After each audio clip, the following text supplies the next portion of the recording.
We are told from childhood that goodness is the highest virtue. Be kind, be helpful, be generous, serve others, and if you do these things, the world will reward you. But Machiavelli would laugh at that belief. Not because goodness is worthless, but because in the real world, unguarded goodness is dangerous. It is not always rewarded. It is often punished. The man who is too eager to help, too quick to give, too desperate to please, becomes not loved, but used. This is the dark side of goodness. When it is unstrategic, it becomes weakness, and weakness is currency for predators. Machiavelli never condemned goodness itself. What he condemned was blind virtue. He understood that the world is not a place of pure morality. It is a place of power, of strategy, of outcomes. And in such a world, to be good without being calculating is to invite betrayal. To be helpful without discernment is to attract exploitation. The world does not reward the kind man simply because he is kind. It rewards the useful, and it spares the dangerous. This is why so many good men end up bitter. They follow the rules, they give selflessly, they put others before themselves. And what do they receive in return? Disrespect, manipulation, rejection. The very people they served grow entitled, even resentful. Why?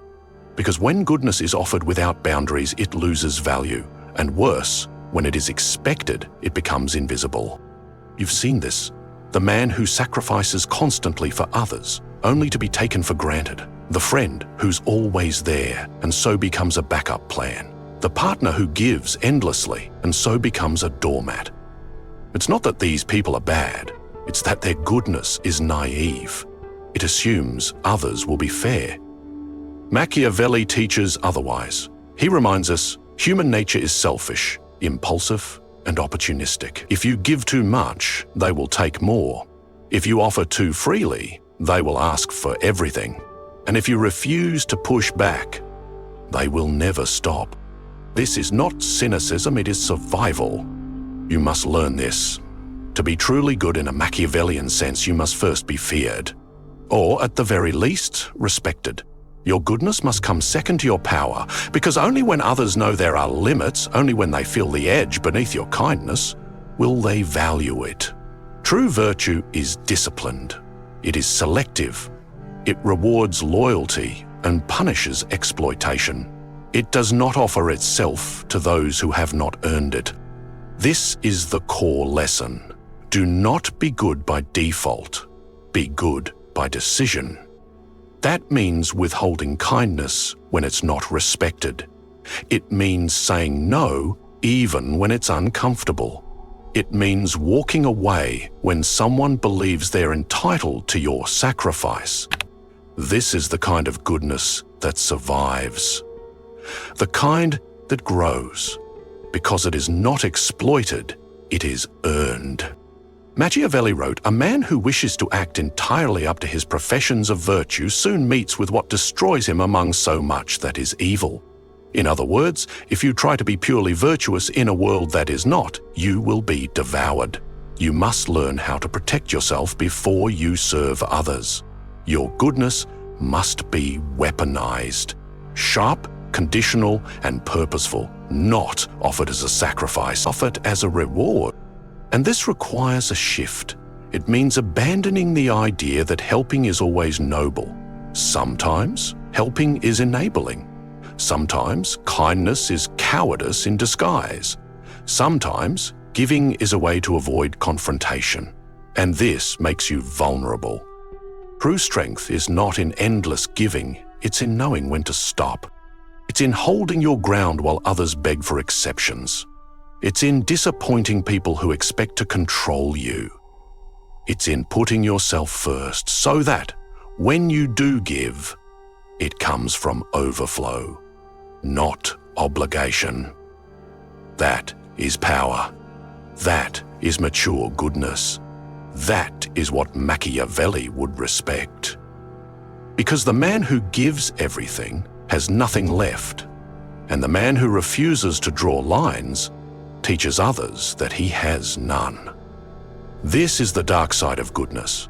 It becomes weakness when it is not tempered by strength, when it is used to avoid conflict, when it is used to feel needed, when it is unconditional in a world that is absolutely transactional. So what do? You stop helping everyone. You stop saying yes when it costs you. You stop offering yourself to those who offer nothing in return. You stop rescuing people who are comfortable drowning. You stop being good just to avoid being disliked. You start choosing who deserves your help and who only wants it. This is not about becoming cruel. It's about becoming discerning. Your time, your energy, your loyalty, these are not infinite. They must be guarded like treasure, because if you treat them as worthless, the world will too. When your goodness becomes selective, it becomes powerful. When it becomes rare, it becomes respected. And when it becomes conditional, it becomes impossible to exploit. This is how Machiavelli would define goodness: strategic virtue, a form of moral power that protects the self first and then serves others who have earned that right. Not the goodness that dies quietly in sacrifice, the goodness that thrives by maintaining control. That kind of goodness cannot be manipulated. That kind of man becomes untouchable. So, let the world call you selfish. Let them call you cold. They only say it because your boundaries make them uncomfortable.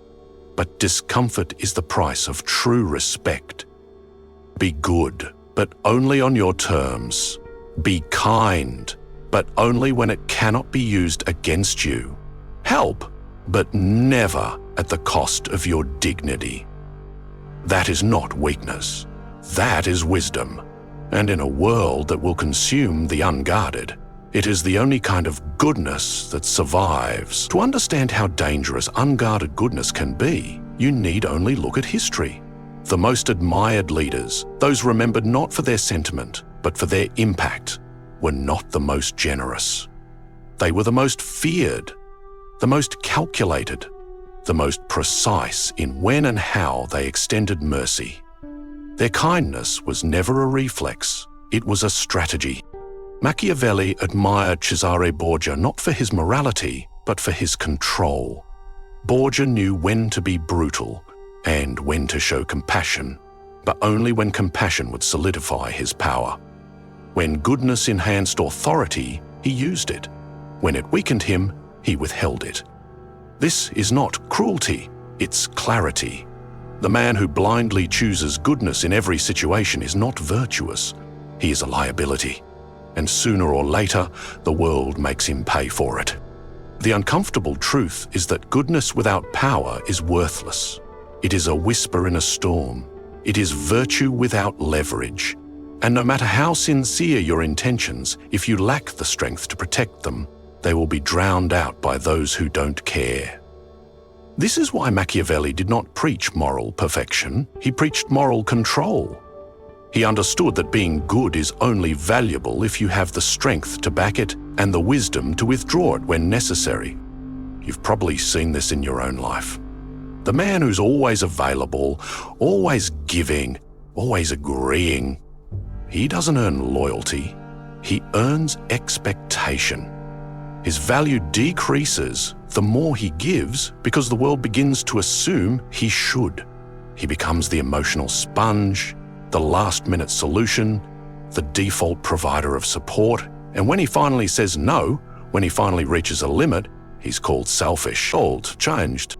But he hasn't changed. He's waking up.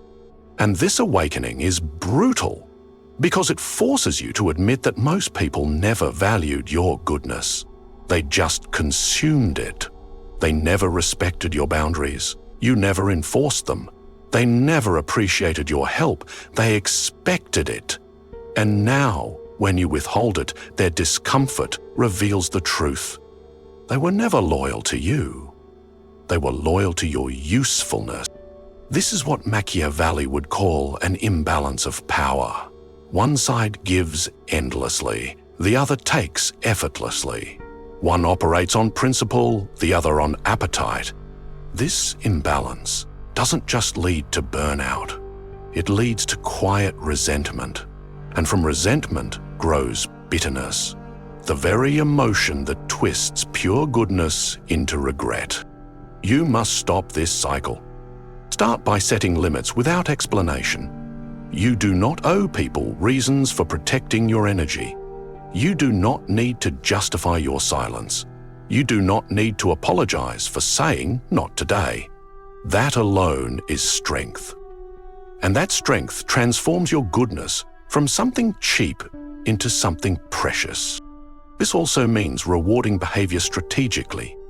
If someone respects your boundaries, if they reciprocate your effort, if they value your time, you give more. But if they ignore your limits, drain your energy, or guilt you into sacrifice, you give nothing. That is not cruelty, that is training. You are teaching people how to treat you. And the lesson is simple.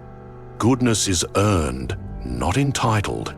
Machiavelli believed that it is better to be feared than loved, if you cannot be both. But the man who earns respect by being disciplined in how he gives can actually achieve both. When people know you are kind, but also sharp, giving, but also guarded, they admire you. They don't just use you. They don't test you. They don't push for more than you're willing to give.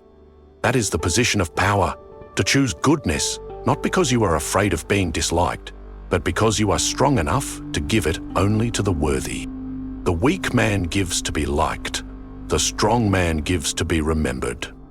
The world will test you for softness, and the moment it senses your desire to be seen as a good person, it will exploit it, because that desire is a weakness. The stronger man, the Machiavellian man, kills that desire. He doesn't seek to be seen a certain way. He seeks to maintain control, and in doing so, he becomes truly good, because his goodness is voluntary, selective, purposeful. He does not flatter, he does not serve ungrateful people, he does not bleed for anyone who would not bleed for him, and this restraint gives his goodness weight. When he helps you, you feel it. When he speaks kindly, it matters, because it is rare. This is the shift. You stop trying to be good by default. You start becoming good on purpose. And in that transformation, you protect your soul from exhaustion, from resentment, from manipulation disguised as praise. Machiavelli would tell you, let others perform virtue, you master it. The world is full of performers, men who posture as good, speak of virtue, and live in submission. They talk about kindness while being quietly devoured. They think moral language protects them. They think generosity is armor. But Machiavelli would laugh, because in a world ruled by self-interest, those who wear goodness like a costume are the first to be destroyed. Not by villains, but by opportunists disguised as friends, partners, even family. You need to understand this. The more predictable your goodness, the easier you are to use. People learn your patterns. They know you'll say yes. They know you'll help. They know you'll apologize first. And so they shape their behavior around your weakness, not always out of malice, sometimes out of pure self-interest. That's the danger. Manipulation isn't always dramatic. It's often casual, quiet, assumed. And that's what makes it deadly. Machiavelli did not advocate evil, he advocated clarity. His message was not to betray, but to be unbetrayable. And the first rule of being unbetrayable is this: stop giving everyone the same version of you. Stop treating loyalty as default. Stop offering yourself before people have proven themselves. You want to be strong? Reserve access. Reserve effort. Reserve forgiveness. Because when you give it to everyone, it means nothing. You were likely taught the opposite. You were told that withholding is cold, that boundaries are cruel, that restraint is selfish. But who taught you that? Think carefully. Was it people who respected your effort? Or people who benefited from your self-abandonment? Goodness with no filter is not moral. It's manipulative to yourself. Because deep down, you're not just helping, you're hoping to be liked, hoping to be chosen, hoping your sacrifice will buy safety. But Machiavelli knew the truth. In power, you are not rewarded for how much you give. You are rewarded for how much you can give, and still choose not to. That choice is what makes a man dangerous. You can show mercy, but only if you're capable of punishment. You can offer help, but only if you're capable of refusal. You can love, but only if you're willing to walk away. Otherwise, your goodness is not strength, it's submission. This is what people respect. Duality. The man who is both kind and capable of cutting you off. The man who is generous but never desperate. The man who forgives once but never twice. That kind of man commands presence. That kind of man is feared in the best way, not because he wants to hurt you, but because you know exactly what it would cost if you betrayed him. You must become this man. And that begins with watching closely. Who drains you? Who expects your energy without ever giving theirs? Who grows distant when you have boundaries? Who flatters when they need you, but vanishes when you do? These people don't deserve your goodness, and until you withhold it, they will never stop extracting. That's the harsh reality. People don't respect what they don't have to earn, and every time you give to the undeserving, you reinforce a lie that your time, your strength, your loyalty are cheap. But they're not. They are sacred, and if you want the world to treat them as such, you must go first. You must treat yourself like someone worth protecting. Not occasionally. Machiavelli would say, punish betrayal quickly, reward loyalty deliberately, appear generous, but always with calculation, because real power lies in the ability to do good from a position of control, not compulsion. That means sometimes you have to be silent when they expect comfort. You have to walk away when they beg you to stay. You have to say no when every part of you wants to be liked. That's the test. And until you pass it, your goodness will remain vulnerable. This doesn't mean living in anger. It means living with standards. It means understanding that peace is not always kind. That sometimes the kindest thing you can do for yourself and for others is to stop protecting people from the consequences of their own entitlement. Let them feel your absence. Let them earn your return. From this place, your goodness becomes a weapon, a force, a signal. It says, I am not here to serve you. I am here to stand beside you, but only if you stand like I do. This is the dark side of goodness. It's not for everyone. And the moment you realize that, the game changes. You stop being used. You stop being drained. You stop being broken in the name of love or friendship or loyalty.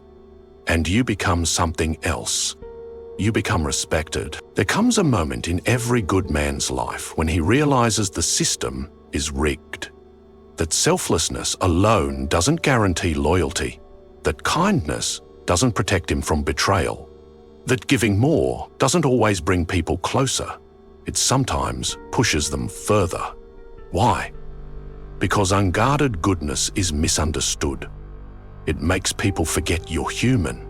It makes them believe you're a resource, not a person. And once you become a resource, they'll keep using you until there's nothing left.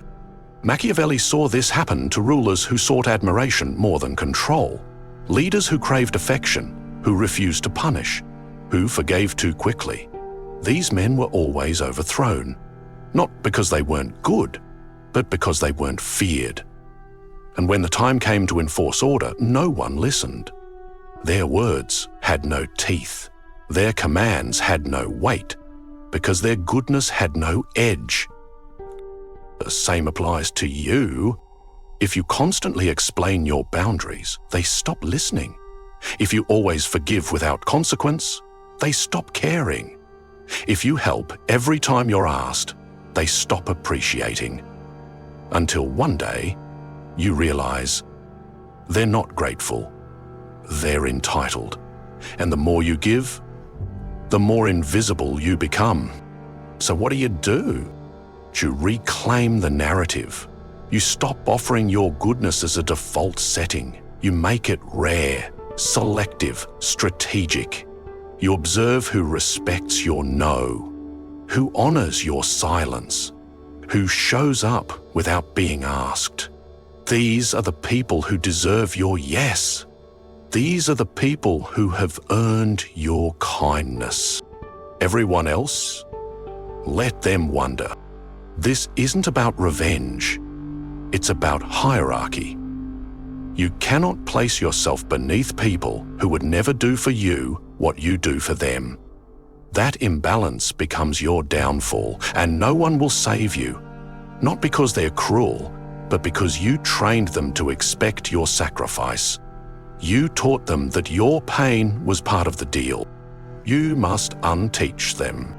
That starts with silence, not to manipulate, but to rebalance. You stop explaining your decisions. You stop softening your boundaries. You stop chasing harmony with people who create chaos. Your withdrawal is the message. Your absence becomes the answer. Machiavelli would say, distance is a ruler's protection. You don't rule from the crowd. You don't lead by begging. You lead by standing apart and letting your standards speak louder than your sympathy. This is where many good men fail. They believe that saying no is an act of violence, that withdrawing kindness is cruel. But in truth, it's mercy. Mercy to yourself. Mercy to the parts of you that have been bleeding for too long. Because you cannot keep giving from a place of depletion. You cannot keep carrying people who would never carry you. So what happens when you shift? At first, they'll call you distant, cold, harsh. But look closely. These complaints are not about your character. They are about their loss of control. They miss the version of you that bent over backwards, that abandoned himself to make others comfortable, that swallowed disrespect for the sake of peace. But that version of you is gone. In its place stands a man who still chooses to be good, but only with purpose, only with power. A man whose help is earned, whose loyalty is priceless, whose kindness is now a currency, carefully managed, never thrown away. And what does that man gain? Respect. Real respect.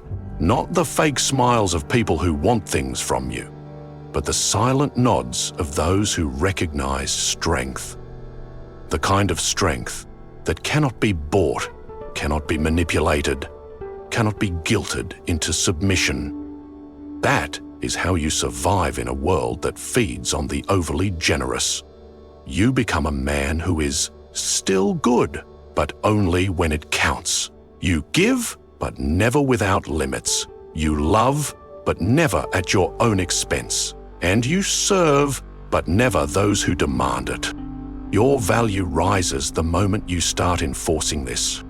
So let others talk. Let them accuse you of being different. Let them miss the version of you that gave without thinking, because that version of you was never respected, only used. Now, you are something else. You are respected, you are remembered, and above all, you are no longer available to those who never deserved you. There comes a moment in every good man's life when he realizes the system is rigged, that selflessness alone doesn't guarantee loyalty, that kindness doesn't protect him from betrayal, that giving more doesn't always bring people closer. It sometimes pushes them further. Why? Because unguarded goodness is misunderstood. It makes people forget you're human. It makes them believe you're a resource, not a person. And once you become a resource, they'll keep using you until there's nothing left.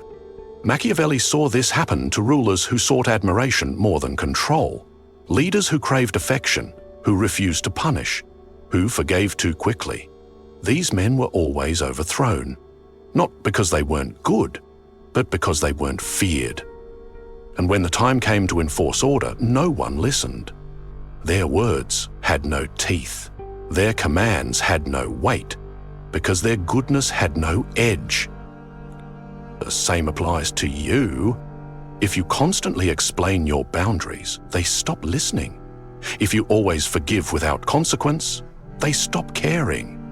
If you help every time you're asked, they stop appreciating. Until one day, you realize they're not grateful. They're entitled. And the more you give, the more invisible you become. So what do? You reclaim the narrative. You stop offering your goodness as a default setting. You make it rare, selective, strategic. You observe who respects your no, who honors your silence, who shows up without being asked. These are the people who deserve your yes. These are the people who have earned your kindness.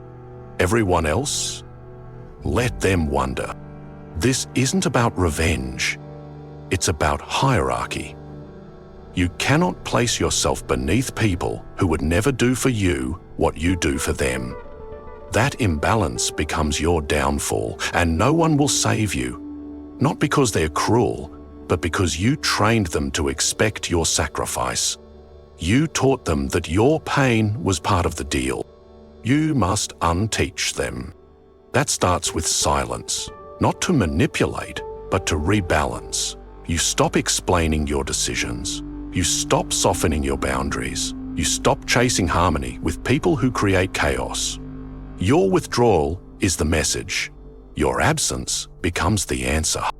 Machiavelli would say, distance is a ruler's protection. You don't rule from the crowd. You don't lead by begging. You lead by standing apart and letting your standards speak louder than your sympathy. This is where many good men fail. They believe that saying no is an act of violence, that withdrawing kindness is cruel. But in truth, it's mercy. Mercy to yourself. Mercy to the parts of you that have been bleeding for too long. Because you cannot keep giving from a place of depletion. You cannot keep carrying people who would never carry you. So what happens when you shift? At first, they'll call you distant, cold, harsh. But look closely. These complaints are not about your character. They are about their loss of control. They miss the version of you that bent over backwards, that abandoned himself to make others comfortable, that swallowed disrespect for the sake of peace. But that version of you is gone. In its place stands a man who still chooses to be good, but only with purpose, only with power. A man whose help is earned, whose loyalty is priceless, whose kindness is now a currency, carefully managed, never thrown away. And what does that man gain? Respect. Real respect. Not the fake smiles of people who want things from you, but the silent nods of those who recognize strength. The kind of strength that cannot be bought, cannot be manipulated, cannot be guilted into submission. That is how you survive in a world that feeds on the overly generous. You become a man who is still good, but only when it counts. You give, but never without limits. You love, but never at your own expense. And you serve, but never those who demand it. Your value rises the moment you start enforcing this. So let others talk. Let them accuse you of being different.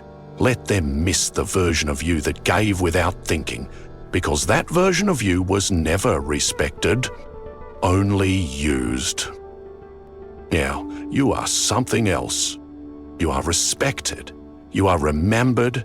And above all, you are no longer available to those who never deserved you. And from this point forward, you begin to walk differently. You don't rush to explain yourself. You don't feel guilty when you decline. You don't feel obligated to be the emotional cushion for people who bring nothing but chaos. You no longer operate as if your life belongs to everyone else. You walk as a man who has reclaimed his center. That walk is quiet, it's deliberate, it's powerful. And others feel it. Those who are drawn to your weakness are repelled, but those who've been walking their own path in strength, they start to notice. They respect the way you move. They value the silence you keep. They see the lines you draw and the standards you uphold, and they rise to meet them. This is the hidden reward of enforcing your worth. You stop attracting users and start attracting equals. Because powerful men do not seek to control others, they seek to control themselves. And from that self-mastery comes a presence that cannot be ignored. Not because it's loud, but because it's earned. This is where you begin to rebuild your relationships. Not around emotion, but around mutual respect. Not around guilt, but around standards. You start to teach people, without ever raising your voice, that kindness does not mean access. That empathy does not mean obedience. That being available yesterday doesn't mean you'll be available tomorrow. You become unpredictable in the best way, not erratic, but sovereign. And in this sovereignty, you experience something rare, peace. Not the peace that comes from avoiding conflict, but the peace that comes from mastering it. The peace that comes from knowing that you could bend, but you won't. That you could help, but you don't. Not because you're heartless, but because you now understand that your heart is not public property. It's private, and it's sacred. You are not a vending machine for emotional validation. You are a fortress, and not everyone deserves entry. Machiavelli understood this deeply. He knew that men who crave admiration fall easily, but men who hold standards, men who rule with precision, not desperation, they endure. Their legacy is not built on applause. It is built on alignment, on truth, on power. And your power begins the moment you realize you don't owe anyone your softness. You don't owe anyone your silence. You owe yourself your strength. And that strength, once chosen, will change everything.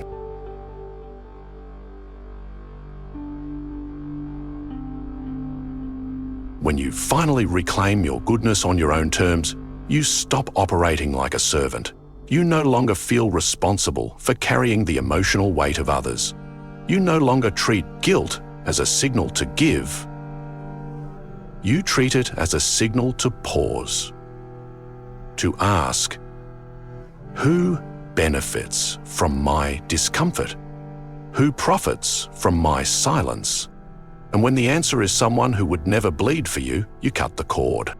This is the highest form of strategic goodness, one that can say no, one that withholds, one that chooses, because power without restraint becomes tyranny, but goodness without restraint becomes servitude.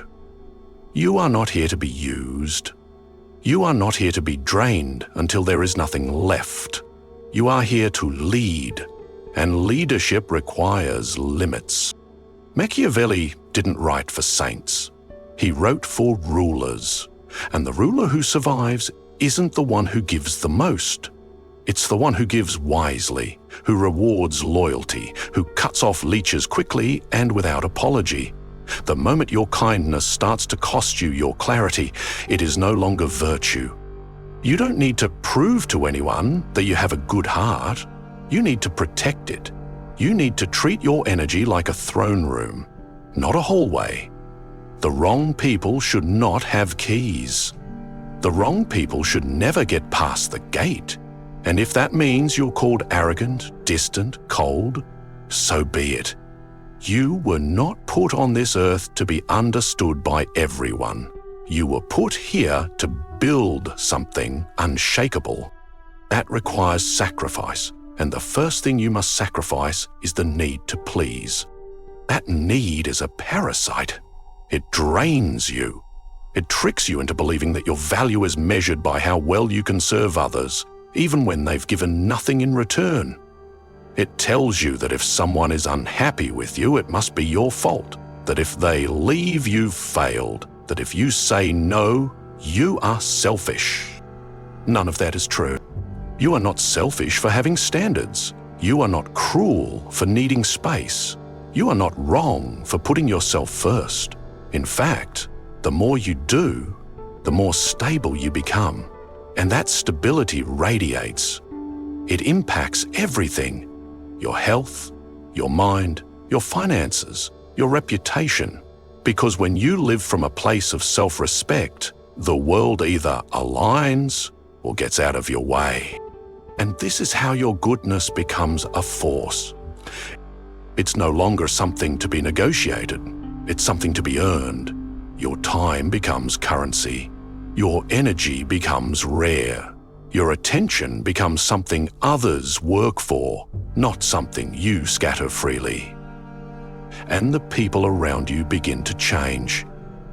The parasites vanish, the manipulators fade, and what remains is alignment, respect, power. This is what happens when you stop helping everyone, when you stop bleeding for those who would never lift a finger for you, when you stop proving that you are good by giving endlessly, and start proving that you are strong by giving selectively. The world notices. And those who once took you for granted begin to second guess. They wonder why you're different, why you don't respond the same, why your time feels heavier, why your voice hits harder. The answer is simple. You are no longer for sale. You are no longer emotionally cheap. You are no longer available to people who treat availability as entitlement. You've become rare, and rarity demands reverence. This is the final transformation, not from good to cruel, but from good to strategic, from helpful to discerning, from soft to sharp. You are still kind, still loyal, still loving, but only where it counts, only where it's returned, only where it builds, not breaks you. And that is the only kind of goodness that survives in a Machiavellian world. So now I ask you, are you done being drained? Are you ready to stop bleeding for people who would watch you collapse and call it support? Are you ready to stop helping by default and start leading by design? If you are, type in the comments. My goodness is earned, not assumed. Let them know. Let the world feel the shift. And don't stop now. The next video will take this deeper. This is no longer about just being respected. It's about building a life no one can take advantage of again. Go watch it. I'll see you there.